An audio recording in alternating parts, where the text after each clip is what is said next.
Bonjour à tous. Bonjour. Alors, je vous propose, nous allons démarrer, on va attendre encore quelques minutes le temps que les autres participants nous rejoignent.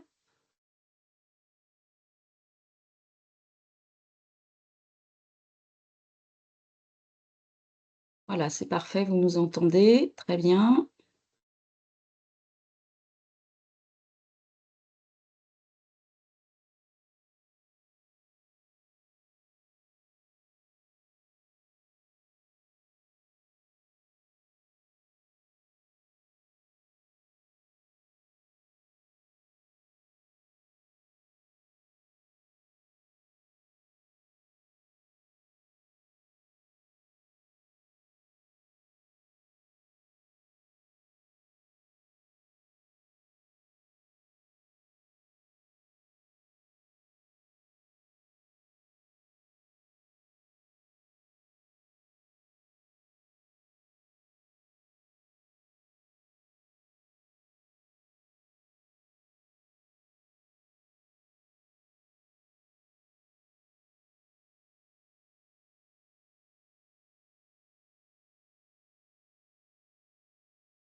Bonjour à ceux qui viennent de nous rejoindre. Nous attendons quelques minutes pour démarrer.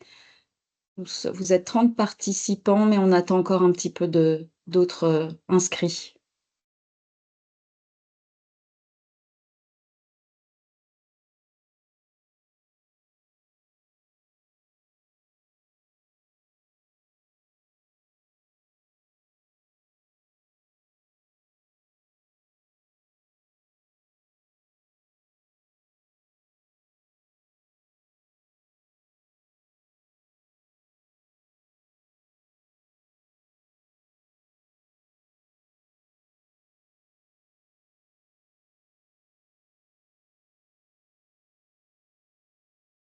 Alors, il est 9h35. Je vous propose que nous démarrions.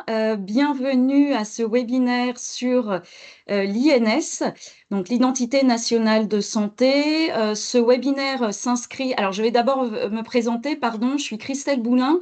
Je travaille au sein de l'ANS et j'ai en charge je suis aux côtés de Sandra Malak, côté DNS, donc la task force, le couloir paramédicaux et sages-femmes. Donc, ce webinaire INS s'inscrit dans une série de webinaires que nous avons démarré à la rentrée de septembre dans le cadre de la vague 2. Et la semaine dernière, il y a déjà eu un premier webinaire sur le sujet de l'INS, qui s'adressait plutôt aux éditeurs qui avaient suivi la vague 1. Et donc là, c'est plutôt, ce webinaire s'adresse plutôt aux éditeurs qui n'ont pas encore suivi la vague 1 et qui, voilà, donc on appelle entre guillemets les nouveaux éditeurs. Bienvenue. Nous avons la chance d'avoir l'experte INS, donc Céline Descamps, responsable de projet à la DNS. Alors, ce que je vous propose, c'est, tiens, Céline, je veux bien que tu passes le slide, à moins que moi je puisse le passer aussi. Non, je pense pas. Ouais, voilà. Donc les petites bonnes pratiques que vous connaissez, vos micros pour le moment sont ouverts. Si besoin, nous les activerons. Vous pouvez lever la main évidemment pour prendre la parole, mais sinon, je vous invite plutôt à utiliser donc en haut là l'onglet questions-réponses plutôt que conversation, puisque questions-réponses nous permettra d'enregistrer toutes les questions-réponses et de pouvoir les intégrer à la fac. Et puis, bien évidemment, je lirai au fur et à mesure les questions-réponses pour Céline, qui répondra en fait en direct, sauf s'il y a énormément de questions, auquel cas on répondra à l'issue du webinaire. Nous sommes ensemble pour 1 heure et demie, donc on a le temps aussi de prendre, voilà, on peut prendre le temps de présenter dans le détail les exigences et puis que vous posiez vos questions. Je te laisse démarrer, Céline. Allez, c'est parti. Donc, bonjour à tous. Donc, comme disait Christelle, Céline Descamps, je suis à la DNS, j'ai en charge le projet INS. Et la chance que vous avez, parce qu'il n'y a pas que moi, hein, c'est qu'avec Christelle, on est sur le sujet de l'INS depuis sa naissance. Donc plutôt en maîtrise du sujet. Et n'hésitez pas, franchement, n'hésitez pas à poser vos questions, il n'y a pas de questions bêtes. L'idée, c'est que en sortant du webinaire, heu, vous compreniez la démarche, pourquoi cette INS, les aspects techniques et surtout comprendre pourquoi on a rédigé certaines exigences. Puisque quand on comprend, c'est toujours plus simple, pour le retranscrire. Une précision, là effectivement, je vais vous présenter, une grosse partie des exigences que vous pouvez retrouver, et que vous retrouverez, dans les REM, donc les, référentiels d'exigence minimum qui devront être réalisés. Heu, mais elles n'y sont pas toutes et je vous ai mis à la fin du webinaire en référence, le lien vers, le, guide d'implémentation de l'INS, donc à destination des éditeurs, ainsi que le, référentiel national d'identito-vigilance, qui lui est davantage sur les bonnes pratiques d'identification. Donc n'hésitez pas à prendre de ces connaissance de ces documents, même s'ils sont un petit peu, imposants. Allez, c'est parti, rentrons dans le vif du sujet. Alors, avant toute création d'une identité, il faut s'assurer que dans la base, l'identité, elle n'existe pas. C'est la base, c'est pour éviter, d'avoir des doublons, d'avoir, pour un même patient, plusieurs identités numériques avec un risque de perte d'informations si elles sont dispersées dans ces différentes identités. Donc l'objectif, c'est vraiment de rechercher dans la base s'il y a une identité qui existe. Le critère qui est le plus discriminant, c'est la date de naissance. Si on fait une recherche à partir, du nom, le risque, c'est que s'il y a eu une faute de frappe à un moment, sur ce nom, on risque de ne pas retrouver l'identité et de créer un doublon, pour, ce même usager. Évidemment, la même chose pour les prénoms. Les prénoms, c'est encore moins discriminant. Donc ce qui est recommandé, c'est vraiment de faire la recherche par la date de naissance. Ensuite, dans ce module ou cette partie recherche d'antériorité ou recherche d'identité, peu importe, il n'est pas nécessaire, il n'est même pas recommandé, d'avoir une balise nom de naissance, nom utilisé, prénom de naissance, prénom utilisé. Ce qu'on demande, c'est qu'il y ait uniquement, comme à l'écran, le nom. Par contre, le système doit aller chercher à la fois dans le nom de naissance et dans le nom utilisé. Le prénom, la balise prénom, exactement la même chose. Une seule recherche pour aller chercher sur le premier prénom ou, l'ensemble, le prénom utilisé, pardon. En Vagune, on a eu, plusieurs éditeurs qui avaient mis en place, des barres de recherche un peu en mode, moteur de recherche, Google, ces choses-là et en fait, c'est quelque chose qui est à proscrire. Donc dans la dernière version du guide d'implémentation, on l'a tout bonnement interdit, pour la simple et bonne raison qu'en fait, le professionnel, il ne sait pas sur quel champ il va interroger. La seule chose qu'on tolère, c'est effectivement de possiblement avoir une barre, de recherche multicritères, mais que le professionnel, sélectionne le trait d'identité sur lequel il interroge. Si on ne sait pas sur quoi on interroge, ça passera pas au niveau du référencement. Des particularités aussi, c'est que, dans, la recherche d'antériorité, il ne faut pas tenir compte des tirets et apostrophes ou les signes diacritiques, lettres accentuées, cédilles. Il doit y avoir une transformation automatique et ça ne doit pas être pris en considération. Si vous faites une recherche avec le prénom Jean-Paul, le système doit vous ramener les Jean-Paul avec un tiret ou un espace. Donc ça, c'est important. Ensuite, dans la, 2e partie de l'écran, vous voyez le résultat de la recherche. Il est important de faire apparaître dans les résultats de cette recherche l'ensemble des traits qui apparaissent. Pour la simple et bonne raison que, si on fait la recherche avec la date de naissance et qu'il y a trop d'occurrences, puisqu'on sait très bien qu'il y a des dates de naissance, les 31-12 ou les 01-01 qui sont très nombreuses, permet pas de trouver le patient, il est possible de rajouter, par exemple, les 3 premières lettres du nom.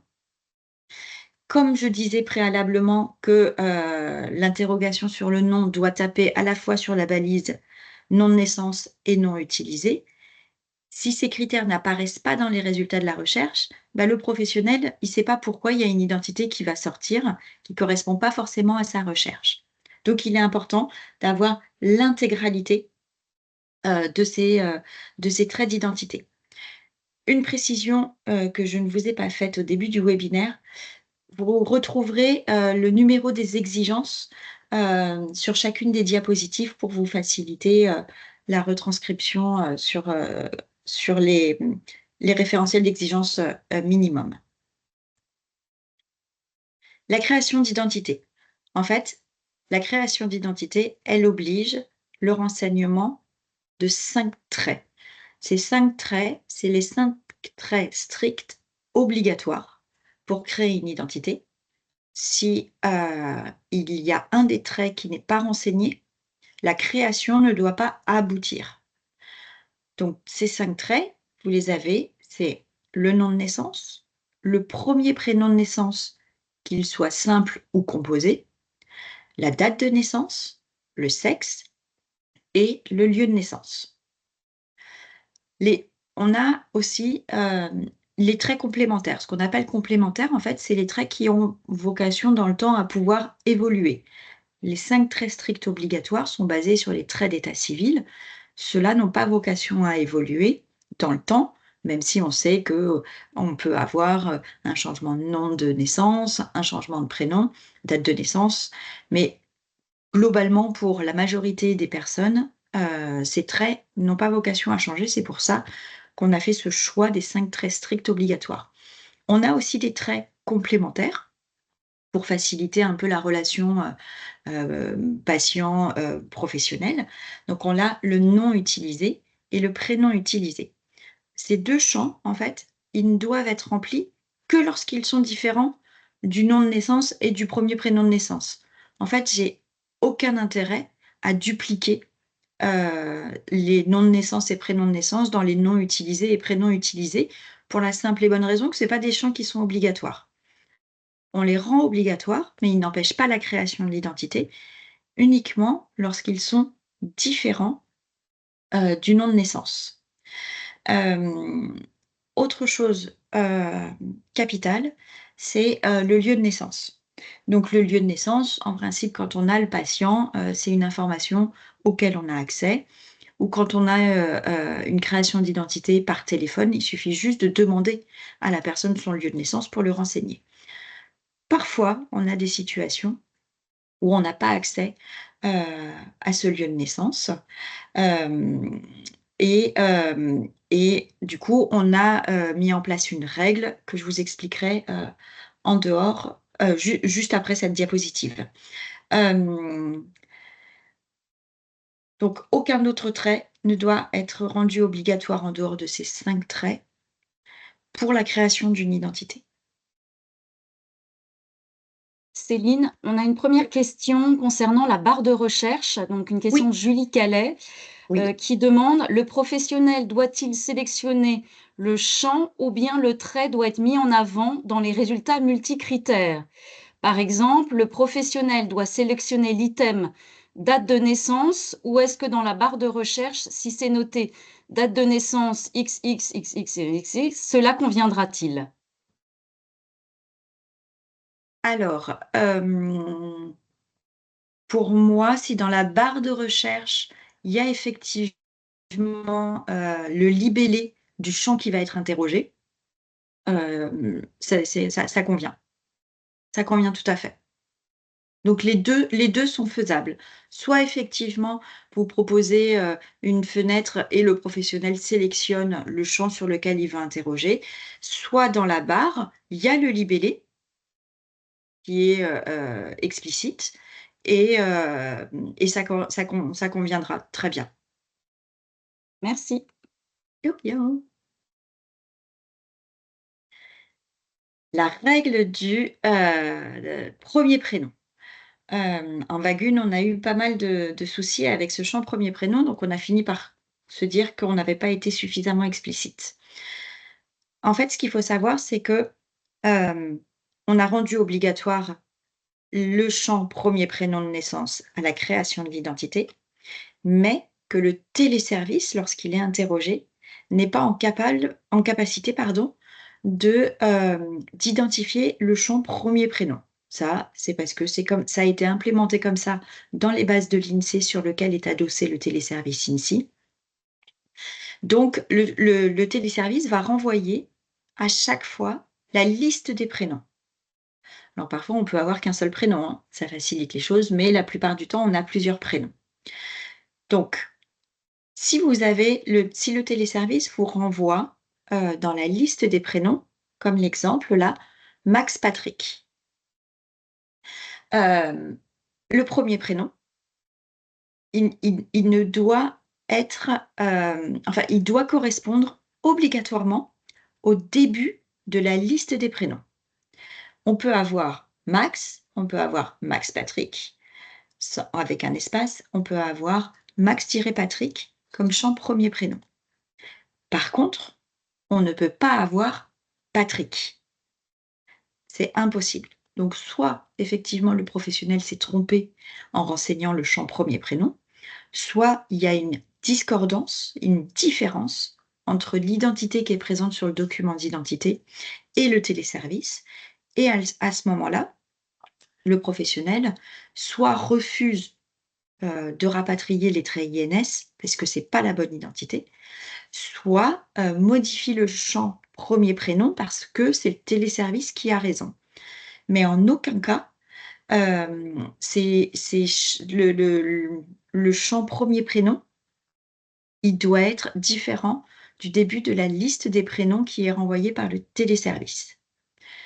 Là, vous voyez qu'il y a effectivement des champs qui sont grisés, parce qu'à partir du moment où le professionnel a récupéré l'identité nationale de santé, donc l'INS, ces champs ne peuvent plus être modifiables.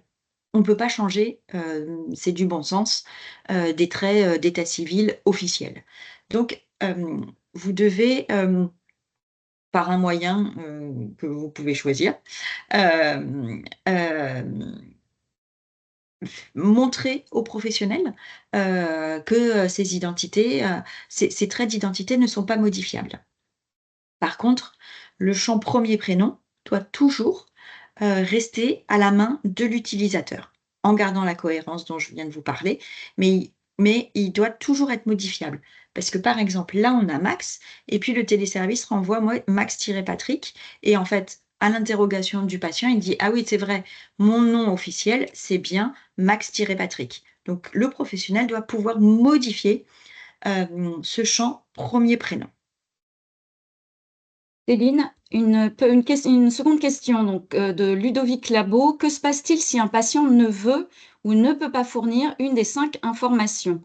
On ne pourrait dès lors pas créer un dossier patient, et ce même pour réaliser une FSE Sésame Vital, alors que ces données ne sont pas obligatoires pour une FSE, ou votre discours ne concerne que l'accès aux données médicales? Alors là, on parle de l'identité, très clairement. Mais alors, je serais curieuse comment vous pouvez transmettre une FSE sans un minimum de traits d'identité, ne serait-ce que le nom, le prénom, la date de naissance.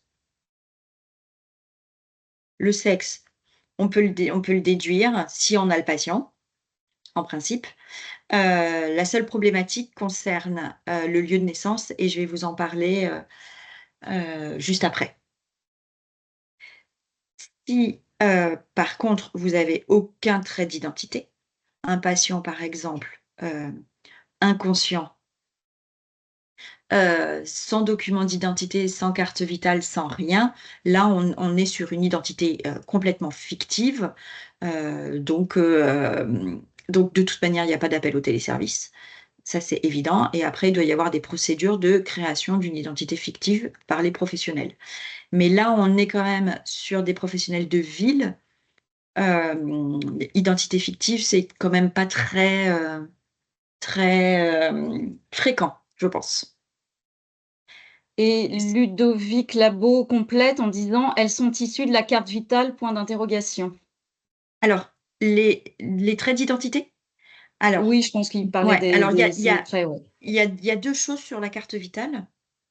C'est que, les traits qui sont présents sur la carte vitale, sont souvent, les traits, on va dire, d'usage. Donc pas les traits stricts dont je viens de vous parler. Par contre, à l'insertion et à la lecture de la carte vitale, là, vous avez les traits officiels et l'identité peut tout à fait être créée à partir des traits présents dans la carte vitale. Donc vous avez accès à l'ensemble des informations, donc vous pouvez créer une identité.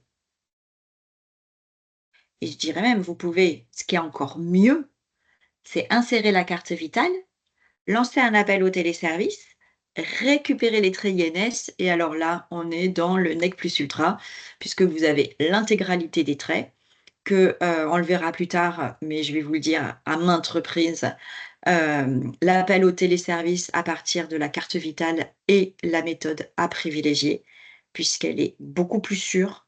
Elle permet de récupérer, l'INS, puisqu'elle interroge à partir du NIR personnel. Donc on a une meilleure qualité, de, récupération de l'INS. Donc vous avez il y a des possibilités, en fait. Il y a plein de possibilités. En fait, il y a rien qui doit empêcher la prise en charge d'un patient. Ça, c'est une évidence. Donc s'il manque des traits, c'est des traits fictifs ou sinon, si vous avez accès à la carte vitale, il faut créer l'identité à partir des traits présents, hem, sur la carte vitale, mais, numérique, pas, la carte vitale, physique avec, des traits d'identité sur lequel on sait qu'il y a encore pour une certaine, génération, des erreurs, d'orthographe ou ces choses-là. Donc pas les traits portés sur la carte vitale, mais dans la carte vitale, aucun souci. Merci Céline. Une, question de Virginie Gomez: «Dans le cas d'une première prise de rendez-vous en ligne d'un patient inconnu, doit-on obliger le patient à renseigner tous les champs?» Ouais, oui. C'est pour sa sécurité. En fait, hem, le champ qui est apparu, finalement le plus contraignant, c'est le lieu de naissance. Mais, c'est le trait qui permet de limiter le risque d'homonyme. Parce qu'on a quand même, de manière assez exceptionnelle, c'est arrivé, mais de manière très, très exceptionnelle, une personne, enfin 2 personnes qui ont le même nom, même prénom, même date de naissance, évidemment même sexe et même lieu de naissance. Le même lieu de naissance, franchement, j'ai, un cas, et pourtant ça fait pas mal de temps que je fais de l'identito-vigilance. Donc c'est pour ça qu'on a rajouté ce lieu de naissance. C'est vraiment pour éviter le risque d'homonymie et de collision entre 2 personnes. Donc oui, le patient doit, donner ses traits d'identité pour permettre la création. Tout à fait. Je continue? Oui, tu peux continuer, merci. Justement, parlons de la gestion du COJ.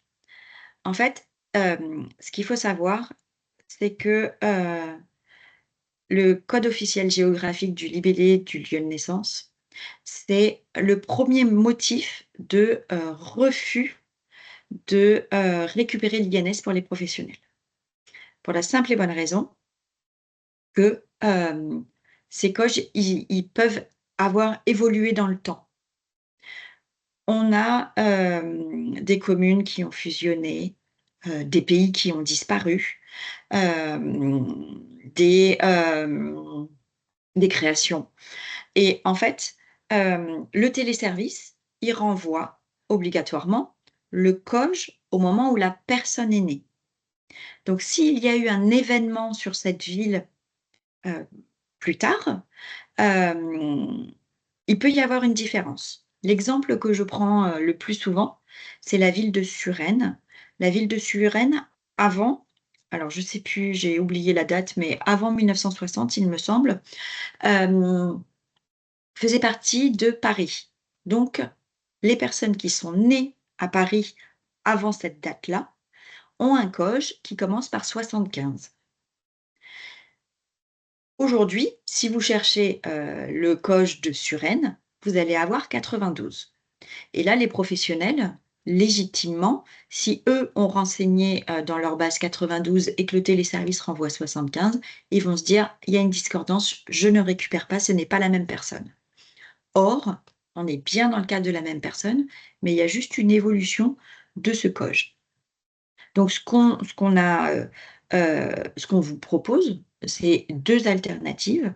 C'est la première, l'INSEE met à disposition, des fichiers, avec les codes officiels géographiques, avec les codes communes, pays, événements communes, communes depuis 1943, les communes des DROM, hem, qui nécessitent d'être, mises à jour tous les ans. En général, la mise à jour faite par l'INSEE, elle est réalisée le premier trimestre de chaque année. Donc, il y a cette possibilité. L'autre possibilité, moi que j'affectionne particulier parce que je la trouve tellement plus simple, mais je comprends que ça puisse être, financièrement plus compliqué, c'est de mettre en place, une API avec, l'INSEE, qui vous permet d'avoir, toujours les, derniers COJ.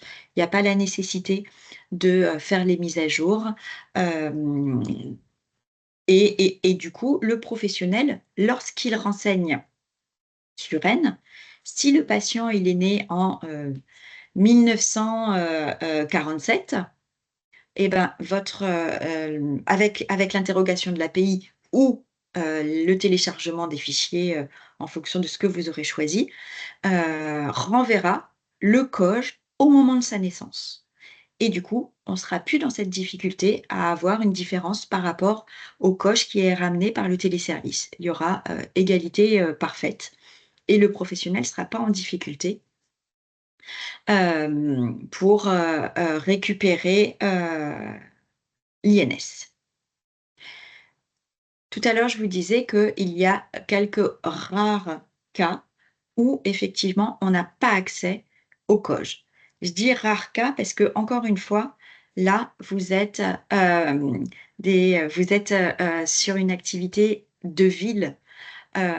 Les rares cas qu'on a pu identifier, c'est effectivement des personnes qui sont prises en charge, typiquement par les services de secours, transportés, dans les services d'urgence, des établissements sanitaires et qui sont inconscients, pas accompagnés, pas de documents d'identité et là effectivement, c'est compliqué de renseigner le COJ. Après, on peut avoir des situations où, vous avez, un aidant qui prend un rendez-vous, pour un parent ou pour pour quelqu'un d'autre et qui n'a pas forcément accès à cette information parce que c'est pas naturel. Donc pour pas bloquer la création de l'identité, on permet le renseignement dans le libellé de la ville inconnu, qui va générer un code fictif 99 999. Ce qui est important par rapport à ce code, c'est que un, il ne doit pas être renseigné par défaut. Ça, c'est pas possible puisque majeure partie des situations permettent le recueil de ce critère. Hem 2, j'ai oublié mon 2, si je l'ai retrouvé. Le 2, en fait, n'apportera rien à l'interrogation du téléservice.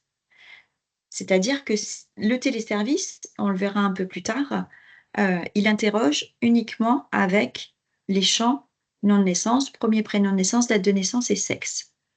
Si le téléservice ne trouve pas d'identité, parce que, il y a plusieurs identités qui peuvent correspondre, il doit y avoir un appel en ajoutant, le COJ. Si vous avez renseigné de manière, systématique le COJ fictif, vous retrouverez pas l'identité. Donc pas d'intérêt. Il faut vraiment, réserver ce COJ fictif aux situations pour lesquelles il n'y a pas la possibilité de renseigner, le vrai libellé de la ville de naissance. On l'a vraiment vu pour permettre, la création et la prise en charge, des usagers. Mais il ne faut pas que ce soit, encore une fois, renseigné par défaut comme on a pu le voir en vague 1, parce que ça sera rédhibitoire. Et il ne faut pas que ce soit une pratique courante de le renseigner auprès des professionnels.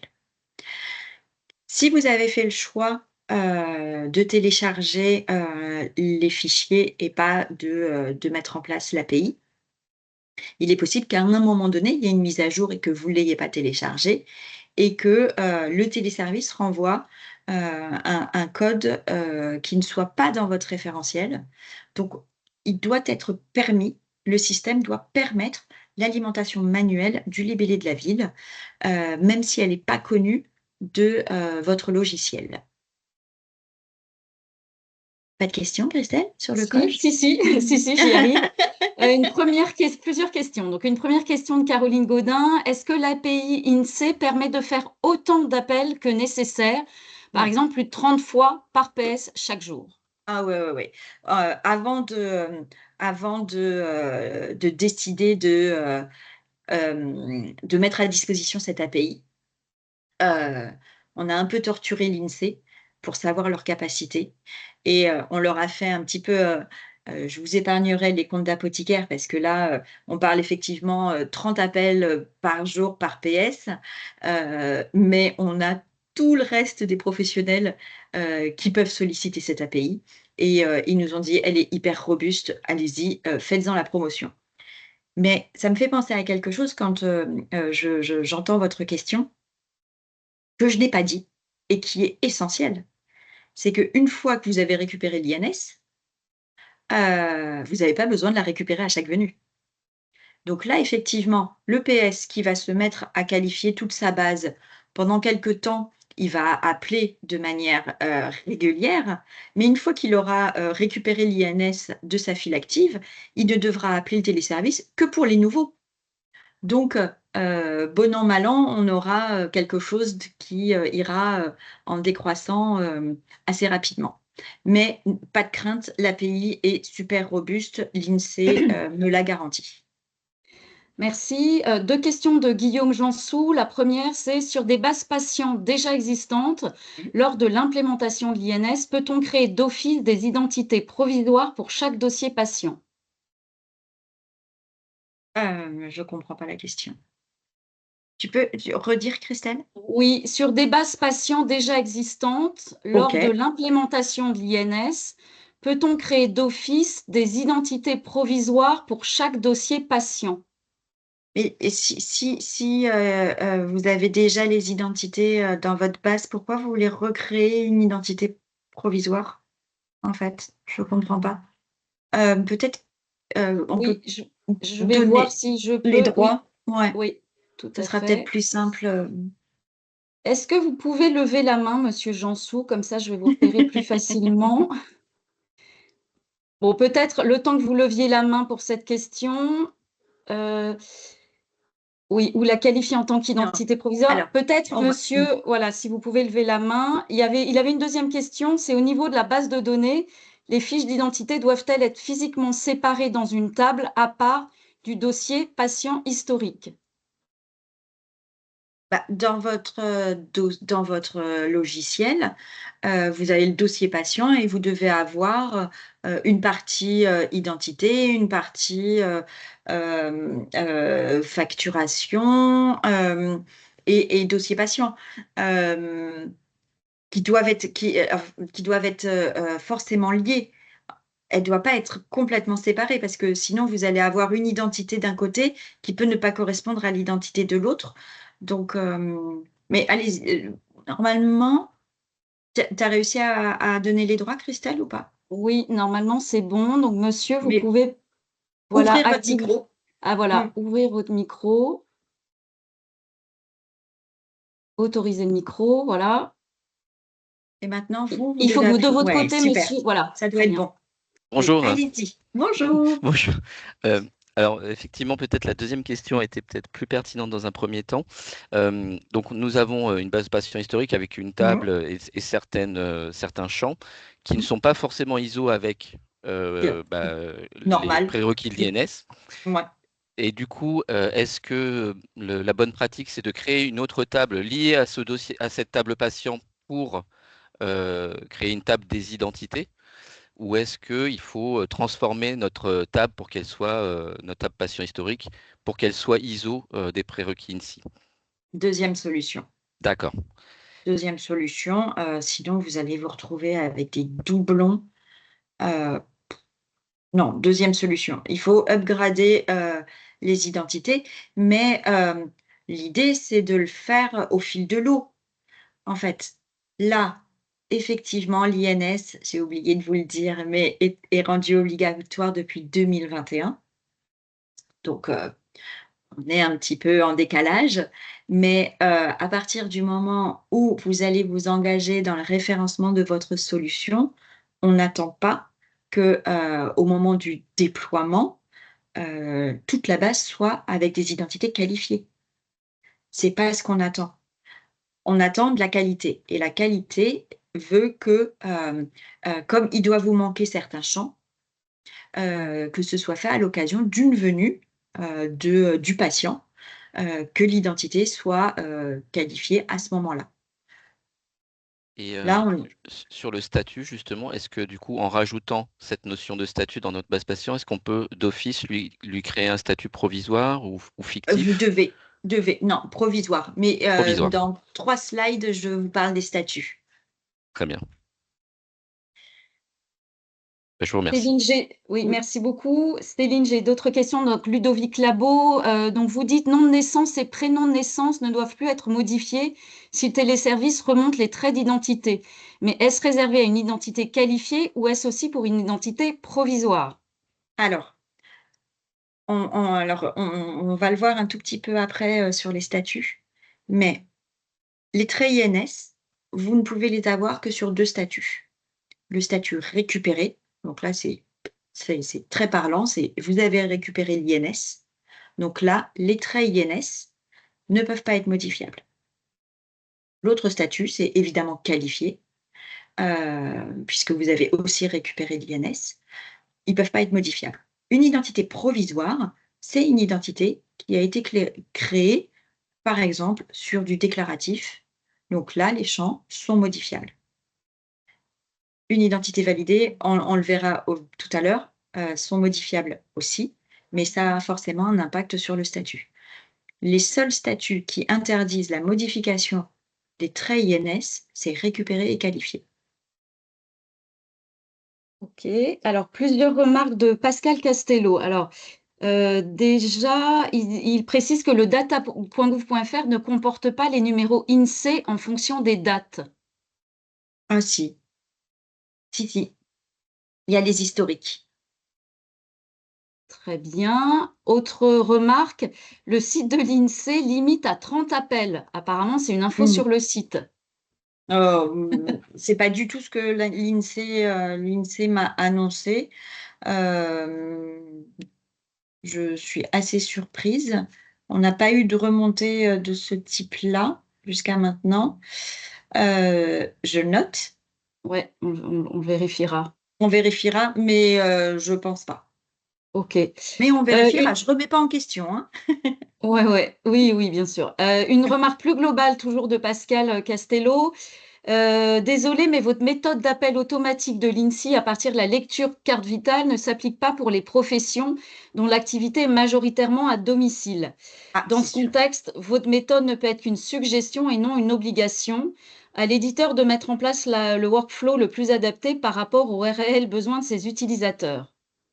Effectivement, on a certaines activités, qui, sont pas compatibles avec, l'appel au téléservice par la carte vitale. Après, je pense que c'est malgré tout une exigence, pour les cas où, le professionnel, a accès, à la carte vitale et à un terminal.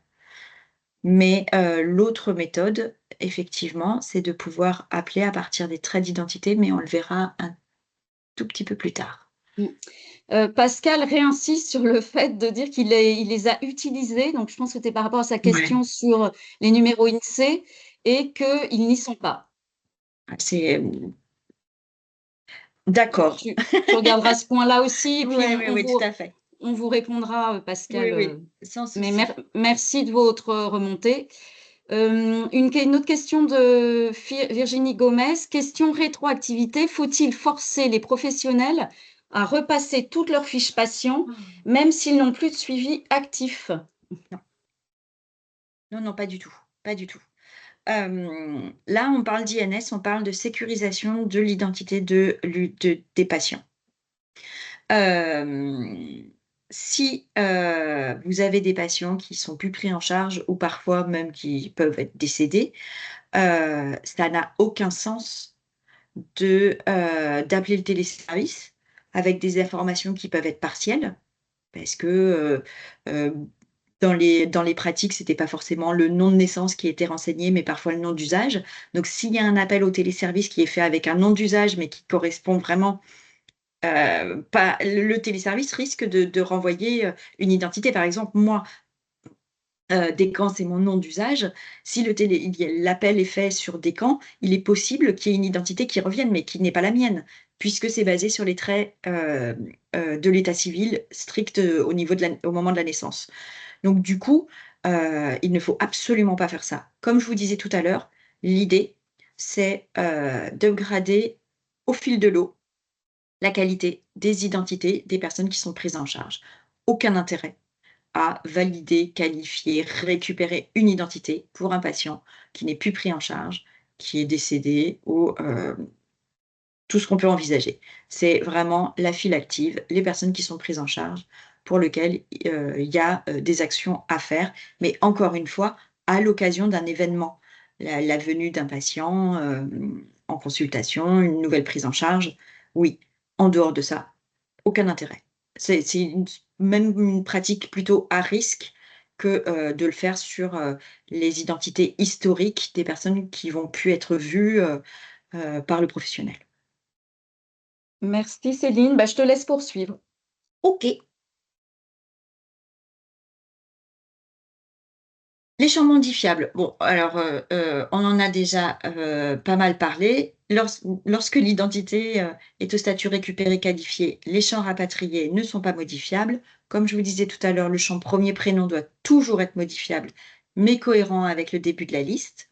Et si une modification est nécessaire, sur, une identité, récupérée ou qualifiée, hem on peut imaginer que, le professionnel se rende compte que, bah, ça correspond pas au document d'identité alors que l'INS a déjà été, récupéré. La modification est possible, mais par contre l'impact, c'est que l'identité, elle est rétrogradée, soit au statut validé, soit au statut provisoire, et la rétrogradation doit avoir comme conséquence de supprimer le matricule INS et l'OID. Je poursuis. Là, je vous ai fait un petit récapitulatif des différents, traits d'identité en fonction des situations, parce que parfois il y a une confusion. Donc pour rappel, les traits nécessaires et obligatoires pour créer une identité: le nom de naissance, le premier prénom de naissance, la date de naissance, le sexe et le lieu de naissance. Les traits d'appel au téléservice, donc par trait, quand l'appel est fait par trait d'identité et non pas par carte vitale, ce sont le nom de naissance, le premier prénom de naissance, date de naissance et sexe. Et si l'INS n'a pas pu être trouvé, en deuxième intention, de manière automatique, sans intervention du professionnel, il doit y avoir un deuxième appel qui est relancé en ajoutant le COJ. L'appel par carte vitale, là, c'est vraiment à titre indicatif pour votre culture générale, mais il y a aucune intervention, à faire. L'appel par carte vitale, en fait, intègre la date de naissance, le rang de naissance, le nom de naissance, le NIR personnel et le NIR de l'ouvrant-droit, pardon, lorsque c'est l'identité de l'ouvrant-droit qui est, recherchée. Et les traits qui sont ramenés par le téléservice, donc c'est le nom de naissance, la liste des prénoms de naissance, la date de naissance, le sexe, le COJ du lieu de naissance, le matricule INS et son OID. Son OID, donc ça correspond à la nature du matricule INS, à savoir, est-ce que c'est un NIR, donc un numéro permanent, ou un NIA, un numéro provisoire.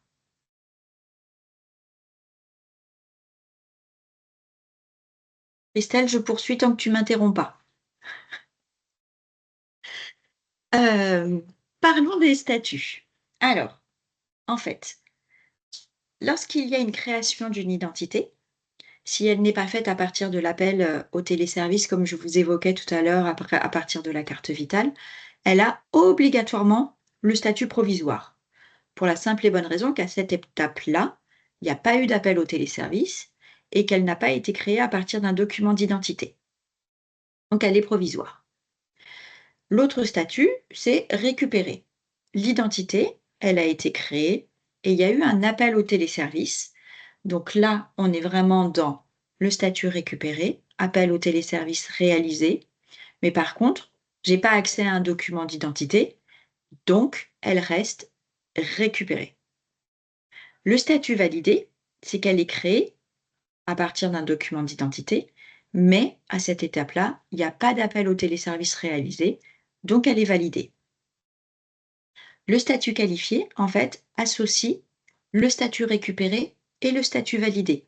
On a appel au téléservice, on a l'identité qui correspond au document d'identité. Donc là, j'ai mon identité qui est qualifiée. Information notable, seul le statut qualifié permet de transmettre l'INS au sens matricule INS. Si vous avez une identité récupérée, vous pouvez tout à fait transmettre l'ensemble des traits d'identité en dehors du matricule INS et de son OID.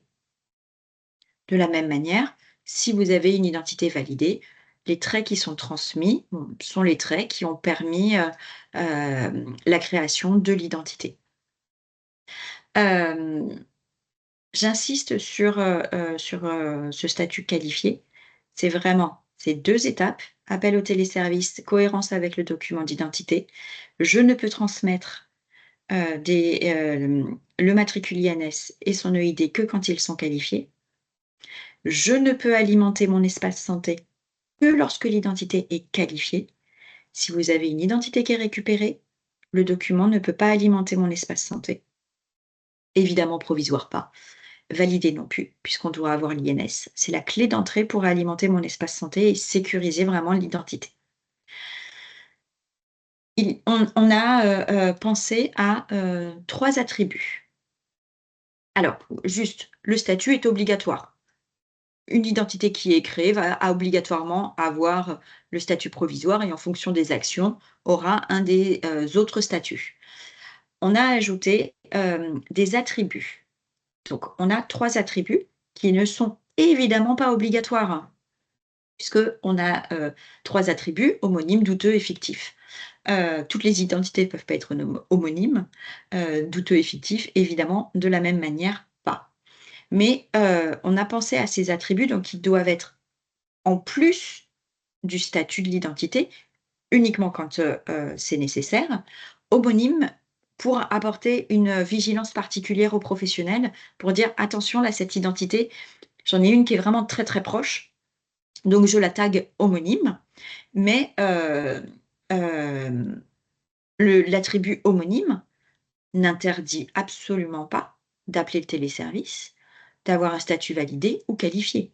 Évidemment, 2 patients qui ont des identités approchantes peuvent tout à fait avoir de part et d'autre des identités qualifiées, mais c'est juste une alerte pour le professionnel.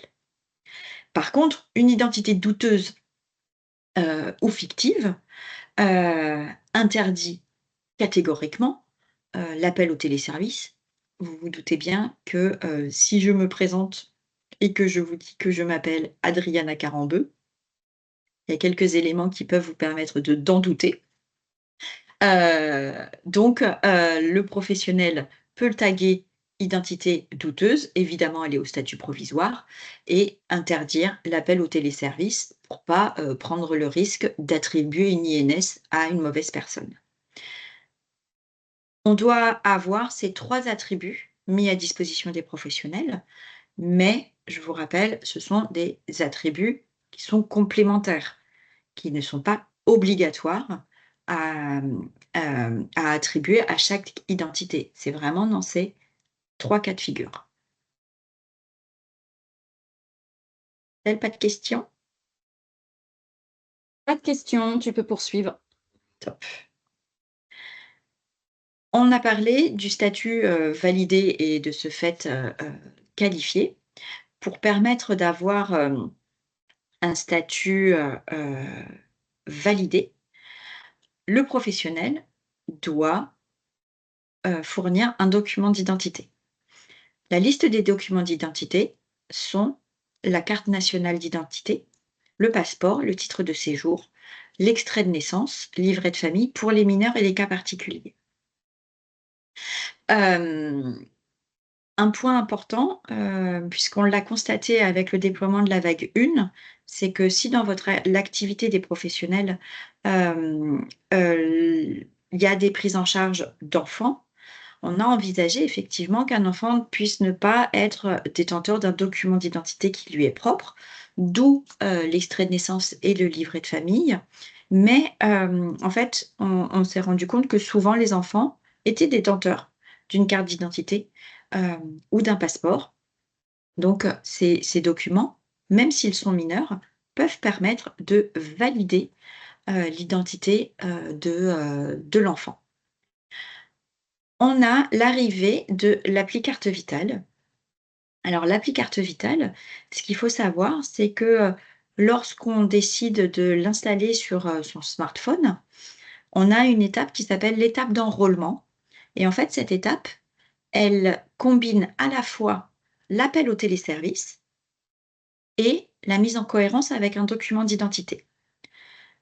Donc, les étapes, ni plus ni moins, de qualification d'une identité. Donc, on considère que, lorsqu'on récupère, l'identité à partir de la carte vitale, de l'appli Carte Vitale, pardon, l'appli Carte Vitale, l'identité peut être directement au statut qualifié. Il n'est pas nécessaire de faire appel au téléservice, ni, de, demander un document d'identité, à l'utilisateur. Ce qu'il faut savoir, c'est que l'appli Carte Vitale, quand, l'usager va la présenter, il va renseigner son code PIN et il va demander à générer un QR code et en fait, sur le QR code, il y a, la photo d'identité de la personne. La lecture pourra se faire soit par lecture du QR code, soit, par, NFC, donc sans contact et l'intégration se fera, automatiquement dans le logiciel, l'ensemble des traits et le statut. D'où la nécessité de prévoir la coche appli Carte Vitale dans les logiciels.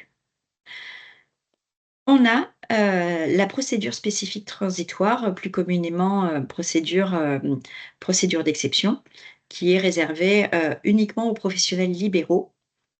Mais, je rappelle les conditions, pour lesquelles elle est applicable. Elle permet effectivement de valider une identité sans demander un document d'identité au patient. Les conditions, en fait, pour lesquelles, cette procédure peut s'appliquer, c'est uniquement si le professionnel, par exemple le médecin, la sage-femme ou l'infirmière, va créer elle-même l'identité dans son logiciel et va appeler le téléservice à partir de la carte vitale. Si l'appel au téléservice est fait par trait, la procédure d'exception ne doit pas s'appliquer. Trop risqué. On a, d'ores et déjà, tous les mois des mauvaises alimentations, de mon espace santé dans le DMP des mauvais patients parce qu'au préalable, ces sécurités n'ont pas été appliquées. Donc il est essentiel vraiment d'appliquer la procédure d'exception uniquement si la personne qui crée l'identité est celle qui appelle le téléservice et que l'appel au téléservice est réalisé à partir de la carte vitale. Deuxième condition, évidemment, c'est, on ne doit pas pouvoir avoir accès à cette procédure spécifique à la création d'une identité. Pour la simple et bonne raison qu'on a mis en place cette dérogation sous les arguments de « je connais ma patientèle, je connais mon patient, donc j'atteste connaître son identité ». Un nouveau patient, on ne peut pas attester de son identité. Donc là, c'est la procédure nominale. L'identité doit être validée à partir d'un document d'identité. Donc, à la création d'une identité, la procédure d'exception au spécifique transitoire ne doit pas être applicable. Ça, c'est vraiment indispensable. De la même manière, on a pu voir en vague 1 cette procédure spécifique transitoire qui était cochée par défaut. C'est pas possible. On fait prendre beaucoup trop de risques, d'une part, aux patients, et on fait prendre une responsabilité aux professionnels qui risquent d'attribuer une mauvaise identité, une mauvaise INS, une mauvaise alimentation dans mon espace santé avec des données de santé qui peuvent ne pas lui correspondre. Donc, je vous laisse imaginer des mauvaises données de santé, les conséquences que ça peut avoir si un autre professionnel a accès au DMP, par exemple dans une prise en charge d'urgence, va dans le DMP, voit des informations et applique ses choix thérapeutiques en fonction de ce qu'il a vu dans le DMP. Là, on court à la catastrophe. Donc, vigilance absolue. La procédure d'exception uniquement sur appel au téléservice par carte vitale et uniquement sur les patients qui sont connus. Donc, impossibilité de cocher procédure spécifique transitoire si c'est un nouveau patient. Plusieurs questions, Céline. Alors déjà, s'agissant des mineurs, le livret de famille est soumis à la vérification de l'identité de son parent. Oui, tout à fait. Le parent doit présenter un document d'identité. Vous devez absolument pas scanner et hiérarchiser le document d'identité du parent. C'est juste pour s'assurer qu'effectivement la personne qui est présente avec l'enfant est garant de la qualité de l'identité de son enfant, puisqu'il est responsable légal. Donc oui, le parent doit, en plus de l'extrait de naissance ou du livret de famille, présenter son document d'identité. Mais juste le présenter. Pardon. Concernant la procédure spécifique transitoire, as-tu la référence de la fiche réglementaire du GU Sésame Vital concernant ce sujet pour les auxiliaires médicaux, pas médecins? Moi, ça ne me dit rien, mais Alors, je n'ai pas connaissance de cette fiche. oui, moi non plus, effectivement. Donc, si quelqu'un dans la salle a connaissance de cette fiche, surtout produite par GU Sésame Vital. Ah, bah Sandra, oui. Alors, Sandra, qui va répondre. Bonjour à tous. J'ai pas connaissance de cette fiche, mais la procédure spécifique transitoire est mentionnée dans le RNIV4, donc qui est un document sous ton contrôle, Céline, opposable, qui s'applique non pas seulement aux médecins, mais à l'ensemble des professionnels libéraux. Donc, dans le cadre des différents textes qui encadrent le Ségur et nos travaux, c'est le RNIV4 et le guide d'implémentation INS qui, en l'occurrence, ici font foi. Merci. Une question. Mais ça m'interroge quand même et je vais peut-être chercher. Oui, ou si quelqu'un voilà, a connaissance. En tant qu'éditeur, avons-nous le droit de créer une coche AppCV ou est-ce soumis à une fiche réglementaire du GE Sésame Vital? Alors, en fait, c'est à vous de faire la coche dans votre logiciel. Et en fait, mais Sandra, j'ai eu un petit doute. On a l'AppCV dans les exigences ou pas? Oui, alors Oui. on a l'AppCV à travers, du coup, on demande, oui, tout à fait. Et de toute manière, il y a la conformité à j'y arrive jamais. L'ADDOM 8 et puis c'est INS 04, je crois, sous ton sujet, contrôle. Ouais. Mais donc on a l'AppCV comme sur les autres couloirs. Ok. Et donc du coup, vous devrez être conforme dans le cadre du référencement. Mais c'est bien à vous de mettre en place la coche et le mécanisme de qualification au moment où vous allez récupérer l'INS directement dans votre logiciel.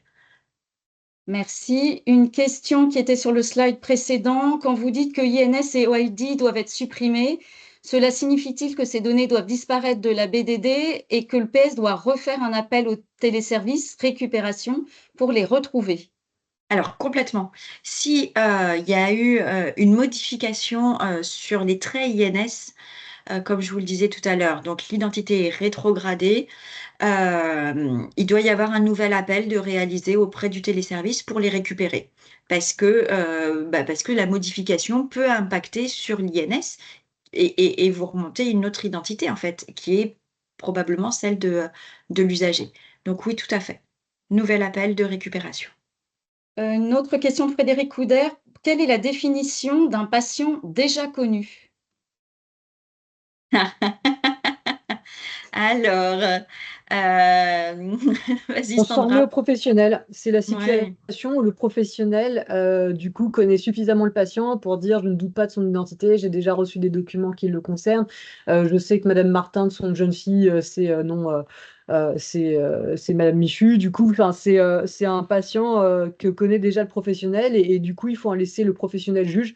D'où ce que disait Céline sur le fait de ne pas précocher la case. C'est le professionnel qui en juge, qui porte la responsabilité de la qualification, et donc il faut le laisser apprécier la situation. Mais on s'était Autre posé question. la question et on peut absolument pas le définir comme vient de vous dire Sandra. Merci. Autre question. En tant qu'éditeur, peut-on permettre la création d'une fiche patient provisoire par un utilisateur du système, par exemple secrétaire administrative, et forcer la vérification de l'identité dans un second temps par les membres de l'équipe de soins par la suite? Tout à fait. L'identité, elle reste au statut provisoire. Elle est créée au statut provisoire et ensuite le processus de validation et de qualification peut être fait par d'autres professionnels à un autre moment. On n'a pas une exigence à dire: «Vous créez, vous devez qualifier». Quand on a le patient sous les yeux, qu'on crée sa fiche, qu'on a accès aux documents d'identité et au téléservice et que c'est fait, c'est génial. Mais ça, c'est dans un monde idéal et ça peut ne pas correspondre à toutes les prises en charge. Donc tout à fait la secrétaire. Si elle a les habilitations, le niveau d'habilitation qui doit être défini, avec le client, elle a tout à fait, la possibilité de créer l'identité au statut provisoire. Merci Céline. Alors Pascal, vous regarderez, Sandra, tu regarderas, a mis une image, je pense, de la procédure, de la Ouais, petite fiche j'étais en procédure. train de répondre. Donc, c'est le petit Oui. document qu'on avait créé à l'époque, hein, sur la procédure spécifique transitoire en attendant l'inclusion dans le RNIV. C'était pour avoir un support. Mais Mmh. donc, c'était un document que nous avions produit, mais qui est caduque, puisque maintenant, on a des documents officiels, avec en particulier le RNIV 4, qui mentionne la procédure spécifique transitoire. Faudrait voir dans quelle mesure on peut le faire supprimer du site du ministère. Oh, il a un intérêt de communication, tu vois. Oui, Du coup, il est Ouais. bon. illustratif. Bon, Et en tous puis il les n'a cas, pas c'est pas évolué. sur le site du GE Sésame Vital, je pense. À moins que le site a repris peut-être aussi. Dans l'espace industriel peut-être. Ouais, peut-être. Ok, eh ben, tu peux continuer, Céline, merci. Alors, les différentes opérations du téléservice. Donc là, on a, pas mal parlé effectivement, de récupérer, l'INS. Donc, lorsque, il y a un appel qui est réalisé auprès du téléservice, les réponses techniques peuvent être que de 3 natures.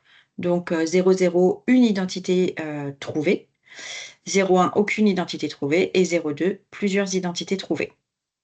On n'a pas comme, on a pu nous dire, une liste d'identités. Non, c'est obligatoirement, ces 3 réponses-là. Si l'identité n'est pas récupérée ou qualifiée, un appel automatique au téléservice doit être déclenché, donc à l'insertion, de la carte vitale ou à l'ouverture du dossier. Ça, c'est pour, permettre de monter en qualité, de faire monter en qualité les identités qui sont présentes, dans la base.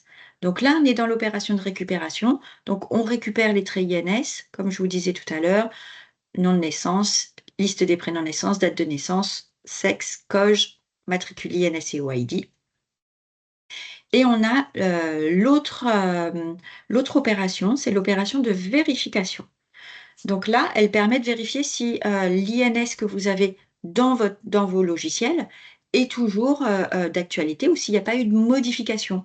Comme je vous disais tout à l'heure, on a quand même la possibilité d'avoir des changements de nom, changements de sexe, changements de prénom. Donc, ces changements-là impactent l'INS et peuvent la rendre plus cohérente avec celle qui est présente dans le logiciel.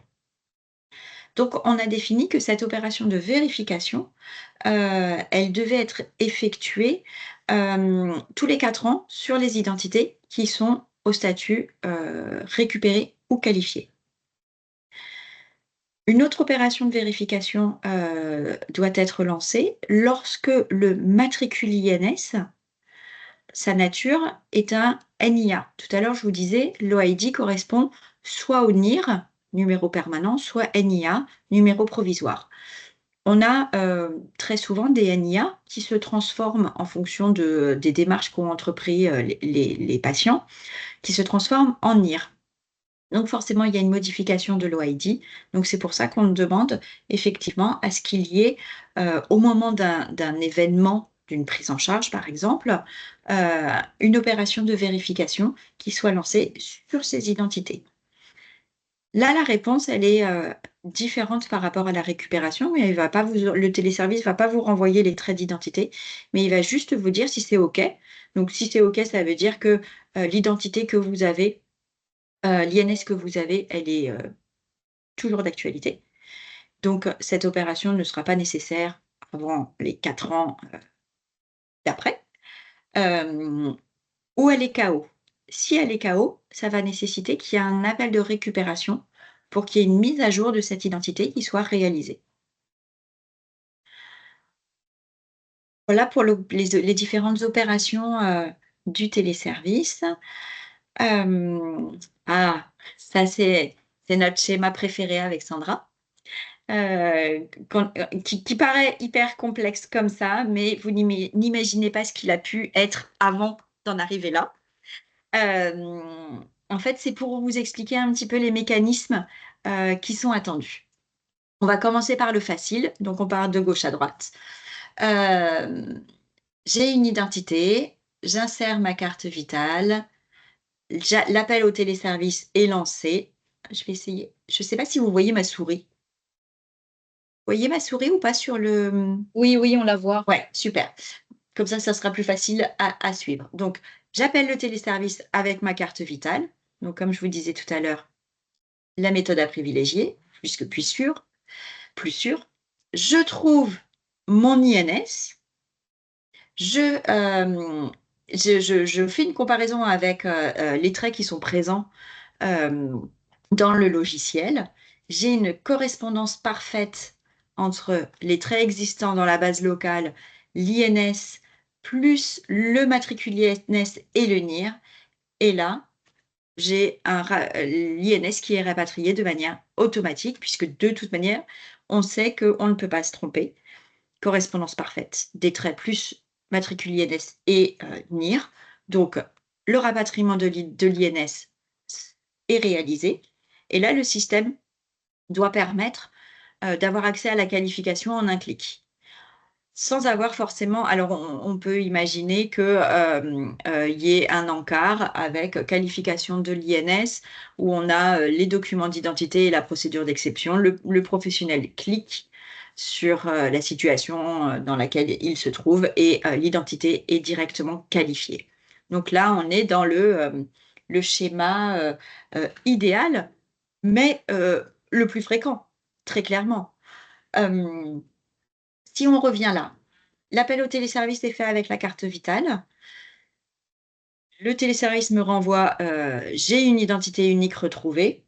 Et par contre, j'ai une correspondance partielle. Donc, correspondance partielle, on entend par exemple d'un côté, j'ai le COJ. Si on reprend l'exemple de tout à l'heure de Suresnes, j'ai un COJ 92 d'un côté, un COJ 75 de l'autre.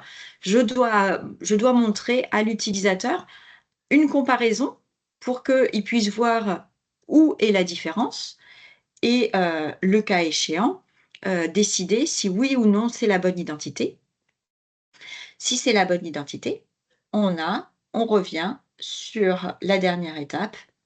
Une fois que l'identité est récupérée, la qualification réalisable en un clic. Là, on était dans le meilleur des cas. On vous a mis deux principes qu'avec l'appel au téléservice par carte vitale, on n'avait aucune identité trouvée, mais franchement, on n'a que très peu d'exemples où c'est arrivé. On va dire qu'à 99,9%, l'appel au téléservice par carte vitale permet de retrouver l'INS. Si on se remet au début et que là, j'appelle le téléservice à partir des traits. Juste pour rappel, tout à l'heure, je vous disais, les traits nécessaires à l'appel au téléservice, en première intention, nom de naissance, premier prénom de naissance, date de naissance et le sexe. J'appelle le téléservice et là, je me retrouve à avoir une réponse positive du téléservice avec une identité unique. Et là, on ne reprend pas tout ce que je viens de vous expliquer, mais c'est exactement les mêmes mécanismes que précédemment évoqués. Si j'ai aucune identité trouvée, en fait, le logiciel doit donner des indications en fait aux professionnels pour savoir un petit peu ce qu'il doit faire et afficher les messages qu'on vous a mis à disposition. S'il a plusieurs identités trouvées, toujours avec les 4 traits que je vous ai nommés, en fait, le système doit lancer automatiquement, sans intervention de l'utilisateur, donc du professionnel, un deuxième appel au téléservice qui intègre le COJ qui est renseigné, puisqu'il a été renseigné obligatoirement au moment de la création de l'identité. Dans ce cas de figure, soit effectivement avec le COJ qui a permis de distinguer des homonymes présents dans la base de l'INSEE, on trouve une identité et on reprend le schéma idéal. Soit effectivement, il y a toujours plusieurs identités trouvées ou aucune identité trouvée. Donc là, on a mis à disposition, enfin le 3Rive a mis à disposition des techniques pour réussir à trouver l'identité et auquel vous devez faire référence à ce moment-là. Est-ce qu'il y a des questions par rapport à ce schéma? Non, en revanche, il y avait une question tout à l'heure, enfin une question et plutôt une remarque. Donc je te la reprends de Pascal Castello. Si on appelle automatiquement l'INSI, quel statut est appliqué? Le statut récupéré, ce qui signifie que le PS peut accéder à un DMP avec des données INSI marquées récupérées sans que le PS ait fait une quelconque vérification de l'identité du patient. Curieux quand le PS risque des poursuites pour consultation sans autorisation. Sandra, je sens que ça te démange. Du coup, je pense qu'il y a plusieurs incompréhensions. Donc, comme l'a dit Céline, l'objectif, c'est on met la carte vitale, l'appel à l'INSI se lance automatiquement de façon la plus transparente possible pour le professionnel. Et du coup, si l'identité matche parfaitement, INS22, il peut avoir une récupération automatique. Donc, effectivement, il peut y avoir une récupération automatique. Mais dans tous les cas, pour la consultation du DMP, il y a 2 étapes de plus, puisqu'on ne peut pas consulter le DMP avec une INS récupérée. Il faut nécessairement passer par une INS qualifiée, donc il y a cette étape de validation qui est nécessaire. Au moins un clic. Ça peut être qu'un clic, et l'objectif, c'est que ce ne soit qu'un clic, mais c'est un clic où le professionnel dit oui, j'ai vérifié le document d'identité, ou je connais parfaitement la personne, et valide cette identité.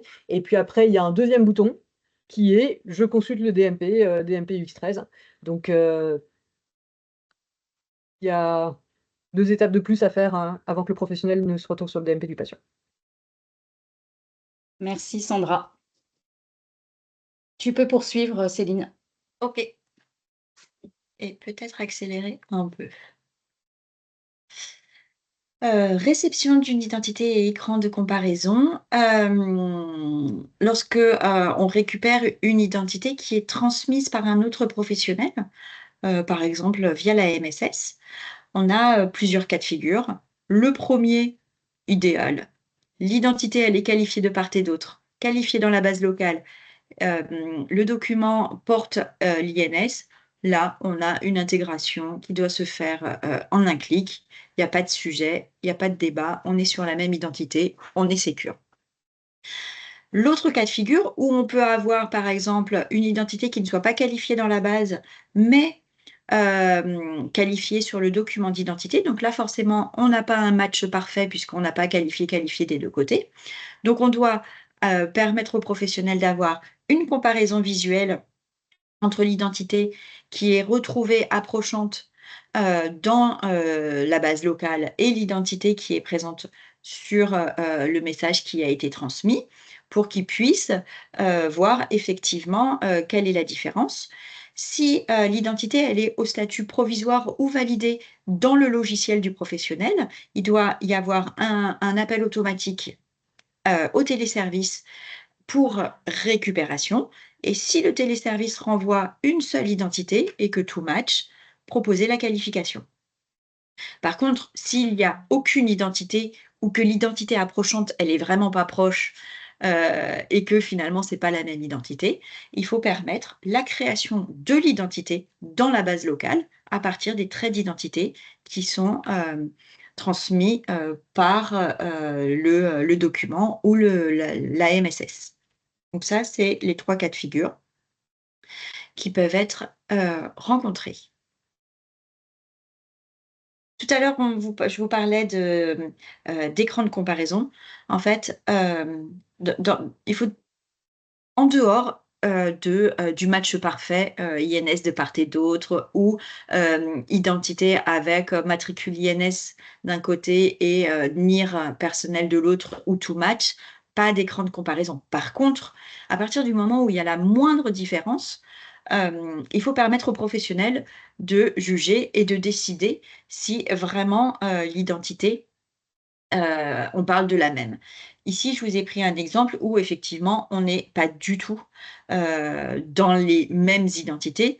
Donc, le professionnel doit dire non, je ne récupère pas l'INS. Mais si on reprend mon exemple tout à l'heure de Suren et que finalement, on a l'ensemble des autres traits qui sont strictement identiques en dehors du COJ, là, il faut permettre, à partir de cet écran, de qualifier directement. C'est je récupère l'INS et je qualifie. C'est comme ça que, en fait, on l'a imaginé. C'est de ne pas avoir une accumulation d'étapes et de clics au professionnel. C'est là, j'estime que l'INS correspond à mes traits locaux.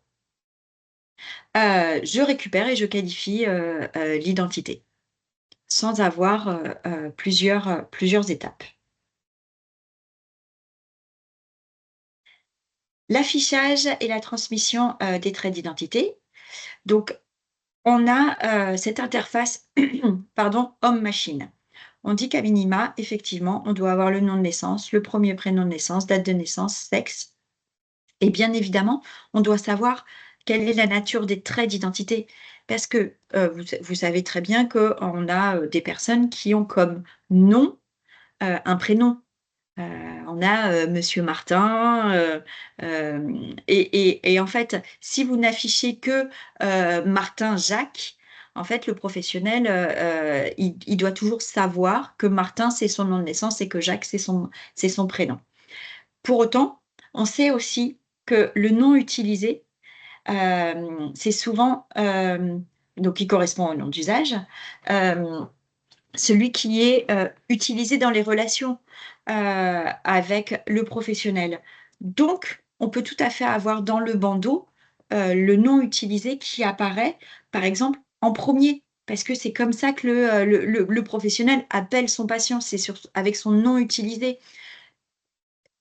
Ce qu'il faut, c'est que on puisse toujours identifier le trait. Alors, les bandeaux, vous êtes quand même hyper restreint en termes de place. Donc, moi, j'attends pas à ce que vous me mettiez nom utilisé Dupont, nom de naissance Durand, premier prénom Jacques. Mais par contre, vous pouvez très bien avoir nom UT pour le nom utilisé, non-NES, enfin vraiment comme des espèces d'acronymes pour que ça prenne le moins de place possible dans le bandeau. Dans la transmission des traits d'identité, forcément, à minima, les 5 traits stricts obligatoires à la création de l'identité. Et lorsque il y a l'INS et que l'identité est qualifiée, en plus de ces traits, on doit avoir le matricule INS et son OID. Donc, lorsque l'identité est qualifiée, c'est tous les traits INS plus le premier prénom. Lorsque le nom et le prénom utilisés sont renseignés parce qu'ils sont différents du champ nom de naissance et premier prénom de naissance, ils doivent aussi être transmis. Encore une fois, c'est pour faciliter le rapprochement avec les identités qui peuvent être connues dans les bases. Donc, dans la transmission, les 5 traits stricts obligatoires, si c'est qualifié, l'INS plus le premier prénom de naissance. Céline, excuse-moi, sur l'affichage, une question de Ludovic Labo. Existe-t-il un format obligatoire pour l'affichage des données INS-OPS? Non, il n'y a pas d'affichage obligatoire pour les relations homme-machine. Vous pouvez très bien avoir le nom de naissance en majuscule, le prénom avec majuscule pour la première lettre et après minuscule. Non. Après, alors d'un point de vue un petit peu plus technique, peut-être que Sandra, tu vas pouvoir m'aider. Pour tout ce qui est en base, vous devez avoir tout en majuscule. Mais les interactions homme-machine, vous pouvez avoir du minuscule.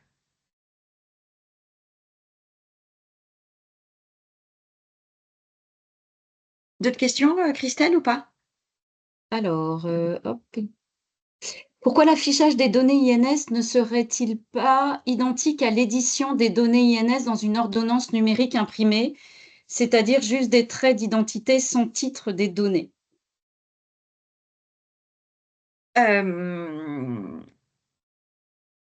Alors, il me semble, Sandra, tu me diras, mais quand on récupère l'ordonnance numérique, les traits d'identité apparaissent dans les bons champs, ou Oui, pas? pour moi, Tu vois ce il que y a je veux les dire? libellés.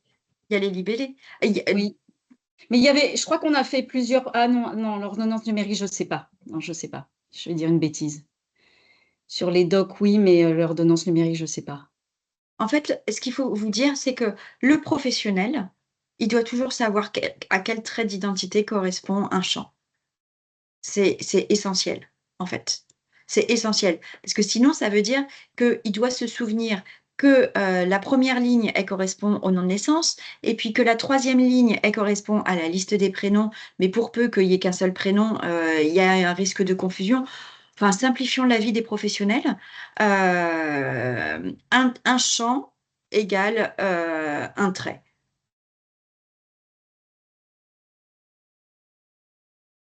Mais peut-être que du coup, la personne veut préciser sa question. peut-être. Est-ce que vous voulez préciser votre question et la dire à l'oral, si vous le voulez? C'est-à-dire, moi, je Normalement, comprends vous qu'il pouvez s'agirait activer votre micro. d'enlever les libellés, du coup, de pas dire nom de naissance, mais en majuscule, par exemple, pour le nom de naissance, nom d'usage, par exemple, épouse un tel ou dit un tel, et après le prénom en minuscule, plutôt que de mettre nom de naissance de point. Donc ça voudrait dire faire supporter aux professionnels de se souvenir qu'en premier c'est le nom de naissance, ensuite non.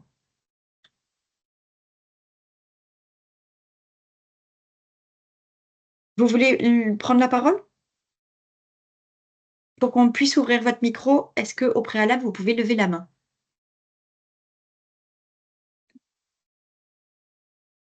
Repérer. Alors, hop. Normalement, vous pouvez activer votre micro.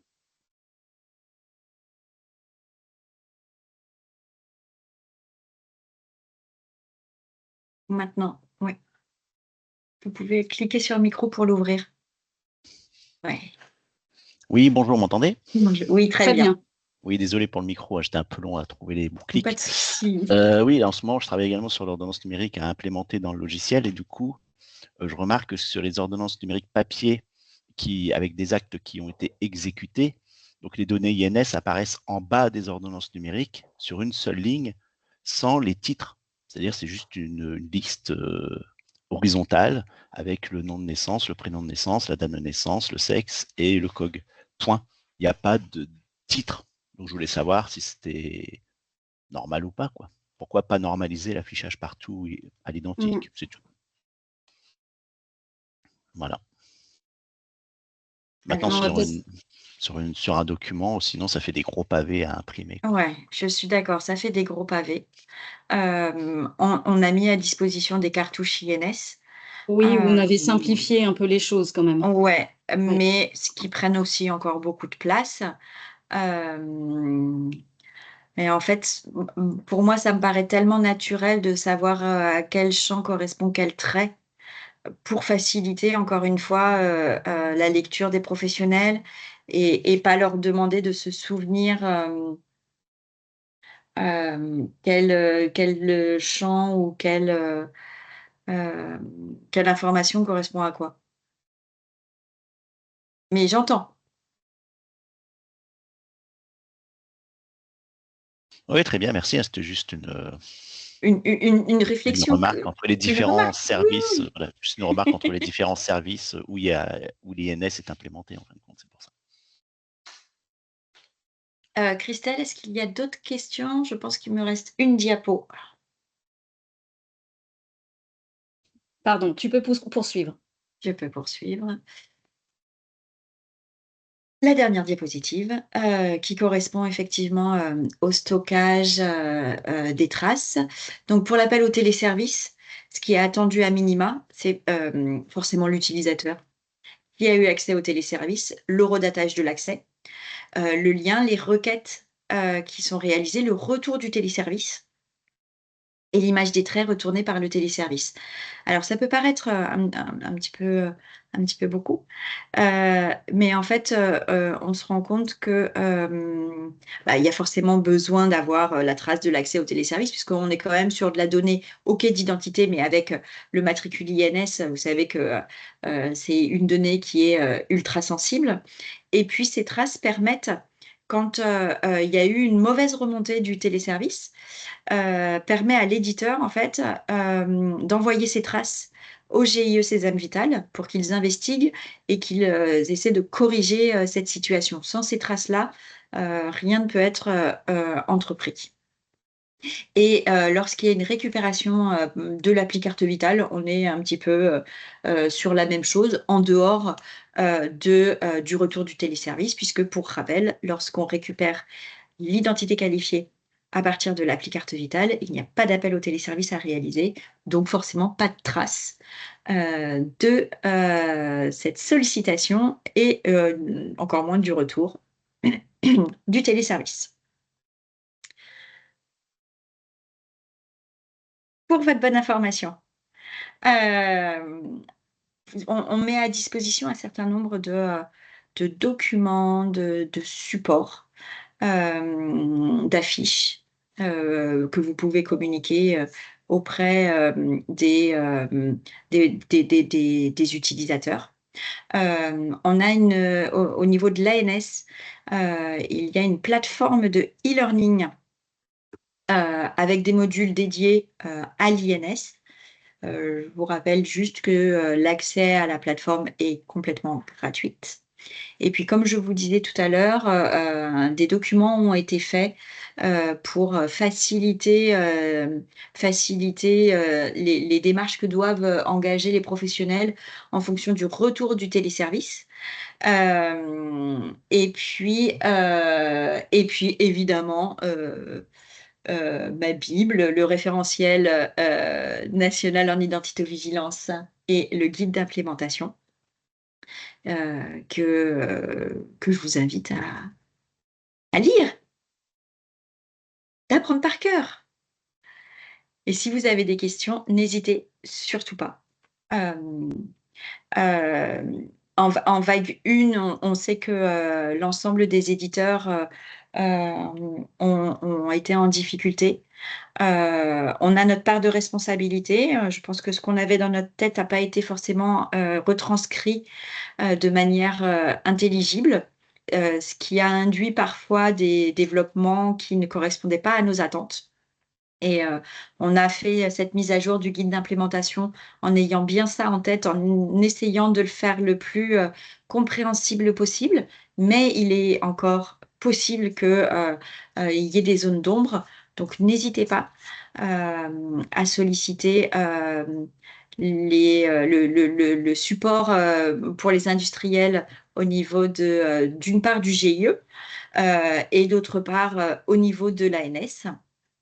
Donc, donc voilà, franchement, n'hésitez pas. On préfère que vous nous posiez vos questions avant de faire les développements et que on prenne une demi-heure à vous expliquer vraiment l'attendu, plutôt que vous fassiez des devs et qui ne correspondent pas. Voilà pour ma part. Merci beaucoup Céline. Il n'y a pas d'autres questions. Et donc Céline, vous avez la chance, elle vous a laissé son adresse mail personnelle, professionnelle, mais directe. Donc encore un grand merci Céline. Merci à toutes et tous pour votre participation et vos premières questions. On reviendra vers vous sur les sujets de la COG notamment. Donc on va se rapprocher de l'INSEE et préciser les éléments. Et puis voilà, on se donne rendez-vous très bientôt pour la suite des aventures. Merci beaucoup et merci Sandra également. Bonne journée à tous. Merci, à bientôt.